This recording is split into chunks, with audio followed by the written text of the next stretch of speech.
এক নম্বর, মান আকফালনা কলবাহ, যেই মানুষেরা আল্লাহ রাব্বুল আলামিনের জিকির থেকে নিজেদের অন্তরকে দূরে সরায় ফেলছে, গাফেল বানায় ফেলছে। দুনিয়ার ঠাঁট বাট, টাকা পয়সা, চলাফেরা, জামা কাপড়, খাওয়া দাওয়া, বাড়ি ঘর খুব হেভি, কিন্তু আল্লাহর স্মরণের সাথে তাদের সম্পর্ক নাই, গাফেল বান্দা।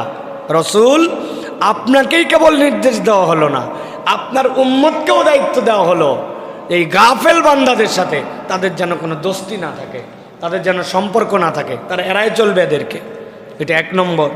দুই নম্বর, ওয়াত্তাবা হাওয়া, এক শ্রেণীর মানুষ আছে খেয়াল খুশি মতো জীবন চালায়, আল্লাহ পছন্দ জিন্দেগি না, নিজ পছন্দ জিন্দেগি। আল্লাহ মানে না এরকম না, তবে আল্লাহ ততদূর পর্যন্ত নেয় যতদূর উনার লাগে, আর যে পর্যন্ত যে লাগে না আল্লাহকে বাদ দেয়। 30টা রোজা রাখে, রোজায় পানিও খায় না, রোজায় খাদ্যও খায় না, আল্লাহ মানা করছে। কিন্তু ঈদের দিনে বেহায়া পোশাক পরে বাহিরে ঘোরাফেরা করে, ঈদের দিন থেকে নামাজ কালাম বাদ দিয়ে দেয়, রোজাও রাখছে আল্লাহর নির্দেশে, ঈদের আনন্দও করছে নিজের অন্তর যেরকম চাই এইরকম করে। আল্লাহ বলছেন ওয়াত্তাবা হাওয়া, তার সাথে সম্পর্ক রাখবেন না। আপনার তার সাথে খাই খাতির রাখার কোনো প্রয়োজন নাই, যে মন পছন্দ জিন্দেগি চালায়।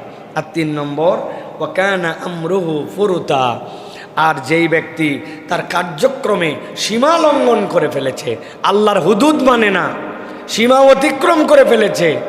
আল্লাহ তাকে একটা বাউন্ডারি দিয়েছিলেন, আল্লাহর বাউন্ডারির মধ্যে সে থাকে নাই, তার পয়সা দরকার, এখন সেটা সুদে নাকি সুদে না এই বিবেচনা করার সময় নাই, আল্লাহর সীমা অতিক্রম করে চলে গেছে সে, তার টাকা দরকার, ধার নিয়ে নিছে সুদে।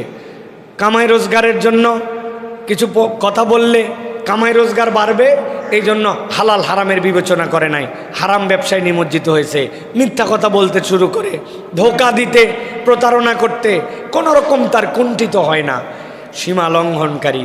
আল্লাহ বলছেন এর সাথে সম্পর্ক থাকবে না, মন পছন্দ জিন্দেগি যাপনকারী সম্পর্ক থাকবে না। আর 3 নম্বর, যারা নিজের হৃদয়কে আল্লাহ ভীরুতা থেকে গাফেল বানায় দিয়েছে, তাদের সাথে আপনার কোনো সম্পর্ক থাকবে না।